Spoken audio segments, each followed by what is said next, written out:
Special Reports is a daily show that will cover issues surrounding the economic collapse. All our reports and daily alert news are backed up by source links. We work very hard to bring you the facts and we research everything before presenting the report. Subscribe for latest on financial crisis, oil price, global economic collapse, dollar collapse, gold, silver, Bitcoin, global reset, new world order, economic collapse, economic news, political, geopolitical news. Today, we talk about a world full of dollars, a 2019 global economic crisis. Today, by far the deadliest weapon of mass destruction in Washington's arsenal lies not with the Pentagon or its traditional killing machines. It is de facto a silent weapon, the ability of Washington to control the global supply of money, of dollars, through actions of the privately owned Federal Reserve in coordination with the U.S. Treasury and select Wall Street financial groups. Developed over a period of decades since the decoupling of the dollar from gold by Nixon in August 1971, today control of the dollar is a financial weapon that few if any rival nations are prepared to withstand, at least not yet. 10 years ago, in September 2008, U.S. Treasury Secretary, former Wall Street banker Henry Paulson, deliberately pulled the plug on the global dollar system by allowing the mid-sized Wall Street investment bank, Lehman Brothers, go under.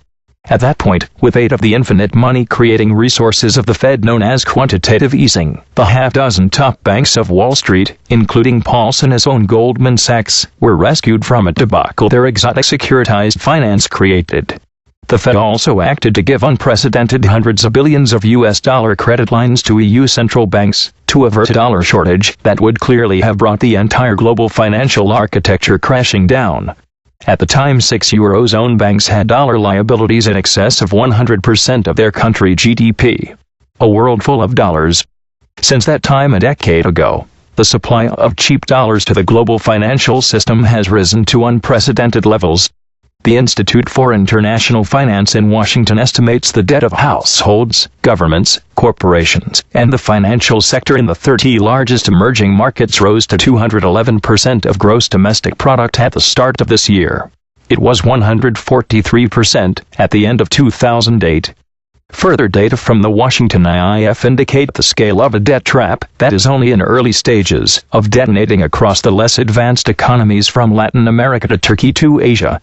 Excluding China, emerging market total debt, in all currencies including domestic, has nearly doubled from $15 trillion in 2007 to $27 trillion at end of 2017. China debt in the same time went from $6 trillion to $36 trillion according to IIF. For the group of emerging market countries, their debts denominated in U.S. dollars has grown to some $6.4 trillion from $2.8 trillion in 2007. Turkish companies now owe almost $300 billion in foreign-denominated debt, over half its GDP, most in dollars. Emerging markets preferred the dollar for many reasons.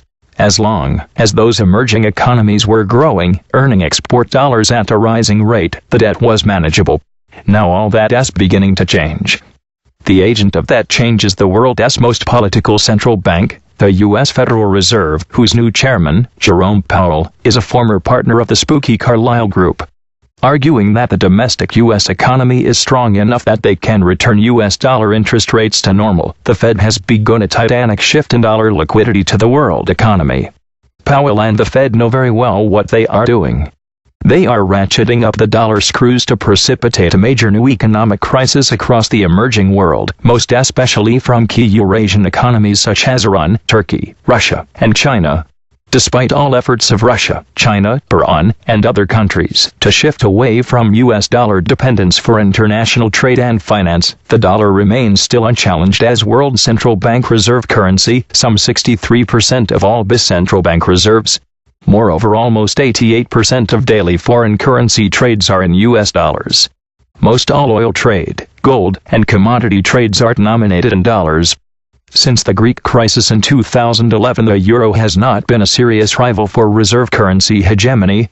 Its share in reserves are about 20% today. Since the 2008 financial crisis, the dollar and the importance of the Fed have expanded to unprecedented levels. This is only now beginning to be appreciated as the world begins to feel for the first time since 2008 real dollar shortages, meaning a much higher cost to borrow more dollars to refinance old dollar debt. The peak for total emerging market dollar debt falling due comes in 2019, with more than $1.3 trillion maturing. Here comes the trap. The Fed is not only hinting it will raise U.S. Fed funds rates more aggressively later this year into next. It is also reducing the amount of U.S. Treasury debt it bought after the 2008 crisis, so-called QT, or quantitative tightening. From QE to QT after 2008, the Fed began what was called quantitative easing. The Fed bought a staggering sum of bonds from the banks up to a peak of $4.5 trillion, from only $900 billion at the start of the crisis. Now the Fed announces it plans to reduce that by at least one-third in coming months. The result of QE was that the major banks behind the 2008 financial crisis were flooded with liquidity from the Fed and interest rates plunged to zero. That bank liquidity was in turn invested in any part of the world offering higher returns as U.S. bonds paid near zero interest. It went into junk bonds in the shale oil sector, into a new U.S. housing mini-boom. Most markedly, the liquid dollars went into higher-risk emerging markets like Turkey, Brazil, Argentina, Indonesia, India. Dollars flooded into China, where the economy was booming. And the dollars poured into Russia, before U.S. sanctions earlier this year began to put a chill on foreign investors. Now the Fed has begun QT quantitative tightening, the reverse of QE. Late 2017, the Fed slowly began to shrink its bond holdings, which reduces dollar liquidity in the banking system. In late 2014, the Fed already stopped buying new bonds from the market. The reduction of the bond holdings of the Fed in turn pushed interest rates higher. Until this summer, it was all gently.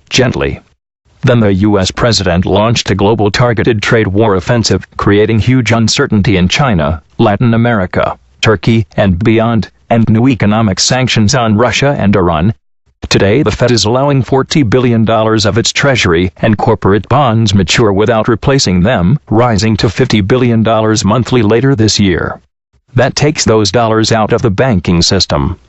In addition, to aggravate what is quickly becoming a full-blown dollar shortage, the Trump tax cut law is adding hundreds of billions to the deficit that the U.S. Treasury will have to finance by issuing new bond debt.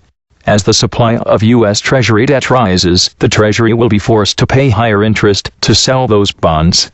Higher U.S. interest rates already are acting as a magnet to suck dollars back into the U.S. from around the world. Adding to the global tightening, under pressure from the dominance of the Fed and the dollar, the Bank of Japan and the European Central Bank have been forced to announce they would no longer buy bonds in their respective QE actions. Since March, the world has de facto been in the new era of QT. From here it looks to get dramatic unless the Federal Reserve does an about-face and resumes with a new QE liquidity operation to avoid a global systemic crisis. At this juncture that looks unlikely. Today the world's central banks, more than even before 2008, dance to the tune played by the Federal Reserve. As Henry Kissinger allegedly stated in the 1970s, if you control the money, you control the world. A 2019 new global crisis. While so far the impact of dollar contraction has been gradual, it is about to get dramatic. The combined G3 central banks' balance sheet increased by a mere $76 billion in the first half of 2018, compared with the $703 billion rise in the prior 6 months. Almost $500 billion gone from the global lending pool. Bloomberg estimates that net asset purchases by the three main central banks will fall to zero by the end of this year, from close to $100 billion a month at the end of 2017. Annually that translates into an equivalent $1.2 trillion less of dollar liquidity in 2019 in the world. The Turkish lira has dropped by half since early this year in relation to the US dollar. That means Turkish large construction companies and others, who were able to borrow cheap dollars, now must find double the sum of US dollars to service those debts. The debt is not state Turkish debt for the most part, but private corporate borrowing. Turkish companies owe an estimated $300 billion in foreign currency debt, most dollars, almost half the entire GDP of the country.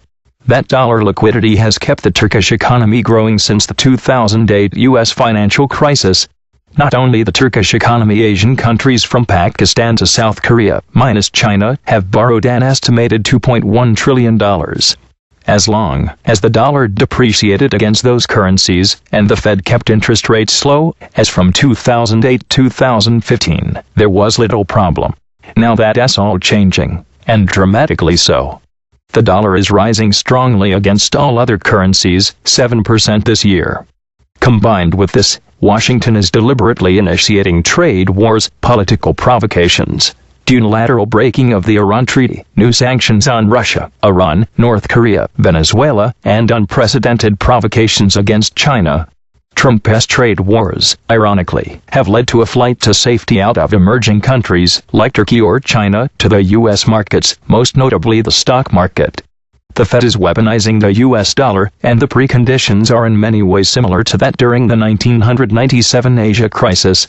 Then all it needed was a concerted U.S. hedge fund attack on the weakest Asian tier economy, the Thai baht, to trigger collapse across most of South Asia to South Korea, and even Hong Kong. Today the trigger is Trump and his bellicose tweets against Erdogan. The U.S.-Trump trade wars, political sanctions, and new tax laws, in the context of the clear Fed strategy of dollar tightening, provide the backdrop to wage a dollar war against key political opponents globally without ever having to declare war. All it took was a series of trade provocations against the huge China economy, political provocations against the Turkish government, new groundless sanctions against Russia, and banks from Paris to Milan to Frankfurt to New York, and anyone else with dollar loans to higher-risk emerging markets began the rush for the exit. The lira collapses, as a result of near-panic selling, or the Iran currency crisis, the fall of the Russian ruble. All reflects the beginning, as likely does the decline in the China renminbi, of a global dollar shortage. If Washington succeeds on November 4th in cutting all Iran oil exports, world dollar oil prices could soar above $100, adding dramatically to the developing world dollar shortage. This is war by other means. The Fed dollar strategy is acting now as a silent weapon for not-so-quiet wars. If it continues, it could deal a serious setback to the growing independence of Eurasian countries around the China New Silk Road and the Russia-China-Iran alternative to the dollar system. The role of the dollar as lead global reserve currency, and the ability of the Federal Reserve to control it, is a weapon of massive destruction and a strategic pillar of American superpower control. Are the nations of Eurasia, or even the ECB, ready to deal effectively? Could Turkey trigger the next global financial crisis? All eyes are on the Turkish lira, the currency of Turkey. Its decline has been precipitous. It has already lost over 40% of its value against the US dollar this year. For Turkey, which has relied upon the inflow of foreign credit, this poses terrible risks. Enormous debt coupled with a vicious attack for political reasons on the Turkish economy by the US government has set Turkey toward the precipice. Will Turkey's descent take Europe with it, and then, certainly, other middle-income countries? Is this the harbinger of a new global financial crisis that would be far more dangerous than the one in 2007-08? Financial instability. The credit crisis of 2007-08 has not really ended. The problems posed by the collapse of the U.S. housing market and the subsequent debt problems in world banking have not been fixed. Sober recommendations from the Basel Committee on Banking Supervision, as well as from the International Organization of Securities Commissions and the International Association of Insurance Supervisors, have been substantially set aside. Instead of genuine reform to the financial sector, the United States government held its interest rate near zero and flushed the financial system with US dollars. The solution to a housing bubble in the United States has been to create a massive debt burden in the middle-income countries. In countries such as Turkey, recently private companies started to take out more dollar-denominated loans from international financial institutions to finance their operations and even speculative investments. A flood of dollars crashed into these countries. Foreign speculators used this money to invest in their local currencies, including in lira-denominated public sector securities in Turkey. The Institute of International Finance showed that this wave continued to crest as recently as the past few years.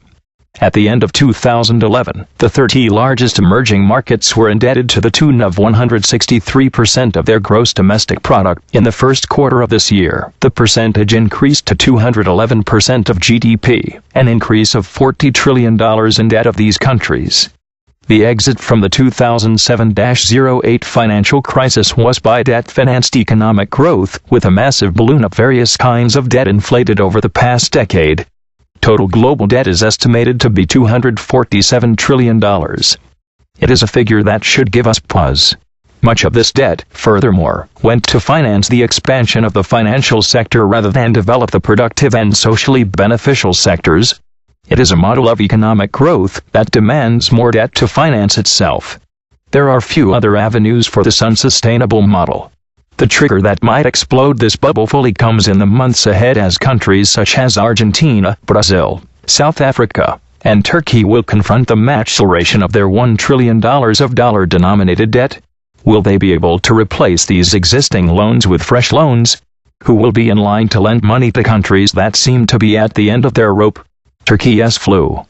Financial crises are not new to Turkey. Major crises struck this country of 80 million in April 1994 and February 2001. In both cases, the country lost a large part of its GDP and its foreign exchange reserves as interest rates skyrocketed. In 1994, overnight interest rates went from 75% to 700%, while in 2001 they went from 40% to 4,000%. Recovery came through a variety of means, namely through an IMF-induced transition to a strong economy program. The IMF program pushed Turkey to capital account liberalization, a fancy way of saying that its banks were encouraged to borrow in dollars from international capital markets and lend in liras to domestic investors. The entire economy was restructured to rely on lower wages, to encourage exports, and by the inflow of short-term capital. As this volatile short-term capital rushed into Turkey, the current AKP government used it to fund extravagant, unproductive projects. There was no possibility that Turkey could export enough to finance its significant foreign debt. Massive current account deficits have been vulnerable to the withdrawal of the short-term foreign capital, what is rightly called hot money. In 2011, everything seemed manageable. Turkey was on the threshold of entering the European Union. Relations with the United States were on a high and the Anatolian businessmen saw their own manufacturing benefit in the markets from Lebanon and Syria to the Gulf and to North Africa. The war in Syria threw the entire political situation into turmoil. Exports to the Arab world declined, the refugee crisis put pressure on Turkey, and its own political stability ended with the government opening up a new war on the Kurds. Turkey's ambitions in Syria ended, and the ruling AKP or Justice and Development Party's government tried to bring stability by ruthlessly purging any dissenters in the country. Political favors brought incompetent people to take over from those who had been purged. All this brought internal stress into the Turkish economy. And then came Trump. The tariff policy from the United States, particularly in this case on Turkish steel and aluminium, sent a tremor through the bankers who had lent Turkey money. Higher interest rates in the United States drew money out of places such as Turkey and other middle-income countries to rush back to the U.S., where the dollar is good as gold. All this hit the lira hard. It did not help that the United States and Turkey are in the midst of a political fight over a U.S. pastor who is jailed in Turkey, and over a Turkish cleric who lives in the U.S. since the attempted coup in Turkey in 2016. Tension has existed between the two countries. Now, the U.S. administration has made it clear that even the release of the pastor will not be enough. The tariffs that are in place on steel would not be removed with the release of Pastor Brunson, said Trump's spokesperson Sarah Sanders. The tariffs are specific to national security. What that chilling phrase means is not clear. It is an advantage to Trump that the banks with the largest exposure to the Turkish lira are all European: France's BNP Paribas, Italy's Unicredit, and Spain's BBVA. The European Central Bank has already indicated its concern, despite the fact that these banks say that they are prepared for the worst scenario. The amounts are not small. Turkish borrowers owe Spanish banks in excess of $82 billion, while French banks are owed $38.4 billion and Italian banks are owed $17 billion. Turkey's private sector debt is substantial. Within a year it must pay $220 billion to service this debt. An inability to make these payments as well as a further collapse of the lira could set off a crisis in Europe, which would then have an impact on the global financial markets. Turkey, this time, could be what the U.S. housing market was in 2007. Turkey's finance minister Berat Albayrak, who happens to be the son-in-law of President Recep Tayyip Erdogan, has said that his country has opened discussions with the IMF. He pledged not to put capital controls in place. Capital controls might well be the only option to truly protect Turkey from economic collapse. The AKP party is averse to any radical solution. It will likely conform to IMF policies without going formally to the IMF to preserve Erdogan's facade about being anti-Western. The AKP is now governed by anti-Western rhetoric but pro-Western policies. On August 15, the Turkish government approached the World Trade Organization (WTO) with a formal complaint about the United States tariff policy. The complaint says that the U.S. tariffs are against the General Agreement on Trade and Tariffs, 1994, the bedrock framework for the WTO, and that even U.S. law, Trade Expansion Act of 1962, violates the 1994 GATT agreement. 5 days later, the WTO circulated this complaint among its members. There will now be a serious discussion based on this document. Meanwhile, across its border, Iran has suffered as well from the return of U.S. sanctions. China has provided some short-term succor for Iran. Will it offer such protection to Turkey? When Boeing pulled out of its contract to sell aircraft to Iran, the Russian firm Sukho offered to do so. Will Russia now make similar concessions to Turkey? Will there be an Asian solution to the Turkish crisis? But can China and Russia, themselves vulnerable to the turbulence of global finance, bail these countries out indefinitely? Other solutions are necessary, more radical ones. Thanks for watching. Tell us what you think in the comments section below.